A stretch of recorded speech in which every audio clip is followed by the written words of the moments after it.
RB channel subscribers அனைவருக்கும் வணக்கம் வணக்கம்.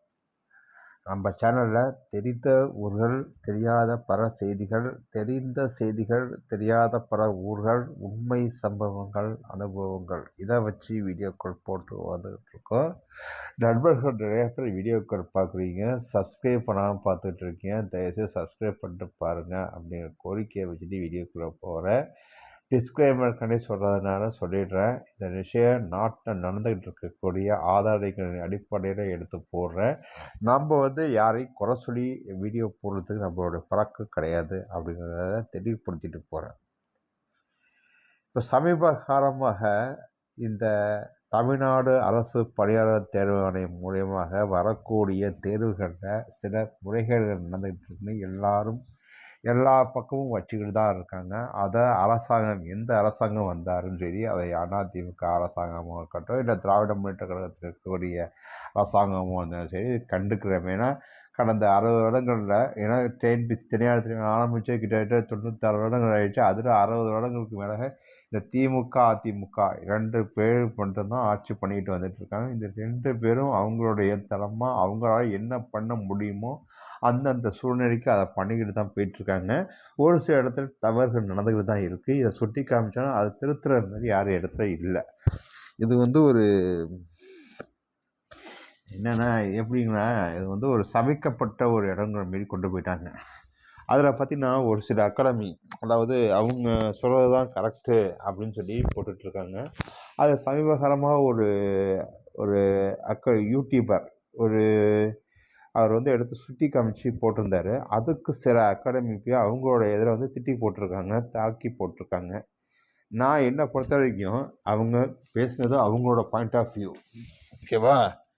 அவங்களோட பாயிண்ட் ஆஃப் வியூ அவங்களோட கருத்து போட்டிருக்காங்க.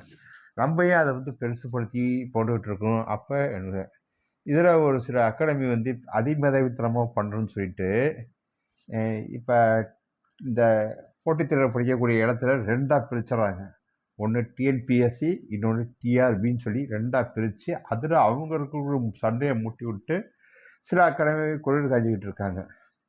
இதெல்லாம் நடந்துக்கிட்டு தான் இருக்குது. அப்புறம் தேர்வுகளுக்கு சும்மா யாருமே கொடுக்க மாட்டாங்க, இது எல்லாருக்குமே தெரிஞ்ச விஷயம். ஏன்னா ஒருத்தர் ஒரு அகாடமி போட்டு நடத்துகிறாங்கன்னா அவங்க ஏதாவது ஒருத்தர் நடத்துகிறாங்க. ஆனால் ஒரு சில அகாடமி வாங்கின அமௌண்ட்டுக்கு மேலேயே அவங்க எஃபோர்ட் போடுறாங்க. நான் பேரெல்லாம் சொல்ல விரும்பல, எந்த அகாடமிங்கிறது உங்களுக்கே தெரியும். ஆனால் சில அகாடமி தான் என்ன பண்ணுறான்னு சொல்லி, ஏன்னா இப்போ இருக்கக்கூடிய சின்ன சின்ன அகாடமியும் சரி, பெரிய பெரிய அகாடமியும் சரி, இப்போ எல்லாமே ஆன்லைன் இணையதளத்தில் கொண்டு வந்துட்டாங்க. யூடியூப்பில் அவங்க பணத்தை வாங்கிட்டு ஷெடியூல் போட்டு அவங்களோட இதை ஸ்க்ரீன்ஷாட் போட்டு அனுப்பிடுறாங்க, வாய்ஸ் ரெக்கார்டிங் போட்டு அனுப்பிடுறாங்க. அந்த இதை அவங்க படித்து மானிட்டர் பண்ணுறாங்களா, வாரம் நீங்கள் டெஸ்ட் எடுத்துகிறாங்களா அப்படிங்கிறதுக்கு யாருமே இருக்கல. ஆனால் ஒரு சில அகாடமி பார்த்திங்கன்னா அவங்களோட முடிஞ்ச எஃபர்ட் கம்மியான மார்க் வாங்கினாலும் அவங்களுக்கு ஒரு மென்டார், அதாவது கண்காணிக்கக்கூடிய ஆள் போட்டு அவங்களோட டீட்டெயில்ஸ் எழுத வச்சு ஒரு வாரத்துலேருந்து ஒரு வாரம் எழுதுறேன்னா என்ன காரணத்தில் நீங்கள் எழுதலை அப்படிங்கிறத திங்கள் செவ்வாய் புதன் 3 நாட்கள் அவங்க ஃபோன் பண்ணி நீங்கள் ஏன் எழுதலைங்கிறத வெள்ளிக்கிழமை கூட கேட்குறாங்க. ஏன் இந்த வாரம் என்ன ஆச்சு, ஏன் எழுதாமல் வச்சுருக்கீங்க, உங்களோட உங்களுடைய ஐடி நம்பர் மிஸ் ஆகுது, என்ன காரணத்தில் நீங்கள் எழுதாமல் வச்சுருக்கீங்க அப்படின்னா அவங்க இல்லை மேடம் இந்தமாரி தவறு நடந்துச்சு, இந்தமாரி நடந்துச்சு. அந்த அகாடமிலாம் யோசித்து பண்ணணும்னு சொல்லி ஒரு வீடியோ ஒன்று பார்த்தேன். அதாவது பல அகாடமிகள் இன்றைக்கி வளர்ந்துருக்கலாம். ஆனால் சில அகாடமிகள் பார்த்திங்கன்னா வளர்ந்துற நிலையில் இருக்குது. சின்ன சின்ன அகாடமி அவங்க வாங்கின காசுக்கு மேலேயே உழைக்கிறாங்க. ஸோ யாரையும் குறை சொல்லிலாம் வீடியோ போடுறதுக்கான யாருக்கும் எந்த உரிமையும் கிடையாது. அவங்கவுங்க வேலையை பார்த்து தான் இருக்காங்க. ஆனால் ஒரு சில அகாடமிஸ், ஒரு சில நபர்கள் பண்ண தப்பு ஒட்டுமொத்தமாக இருக்கக்கூடிய இந்த டிஎன்பிஎஸ்சி நடத்தக்கூடிய அகாடமிகளுக்கு எல்லாத்துக்குமே ஒரு வேட்டு வைக்கிற மாதிரி தான் நடந்துக்கிட்டு இருக்குது. அப்படி தான் இது போயிட்டுருக்கு, நாட்களும் போயிட்டுருக்கு. ஸோ மக்கள் அந்த போட்டித் தேர்வர்களாகிய நம்ம தான் விழிப்புணர்வாக என்ன நடக்குது, நாட்டில் என்ன நடக்குது, இதனால் பிரச்சனை வருமா, இல்லை நம்மளுக்கு பிரயோஜனம் இருக்குமா அப்படிங்கிறத வந்து யோசித்து சேர்ந்தாலே பாதி பிரச்சனையை முடிக்கலாம். ரெண்டாவது, நானும் வீடியோ போடணும்னு சொல்லிட்டு ஏதாவது வாய்க்கு வந்ததை பேசிகிட்டு இருக்கக்கூடிய ஆட்கள்கிட்ட ஒழுங்காக என்ன பண்ணுறீங்களோ அதை ஒன்று போடணும், சம்மந்தம்லாம் பேசக்கூடாது.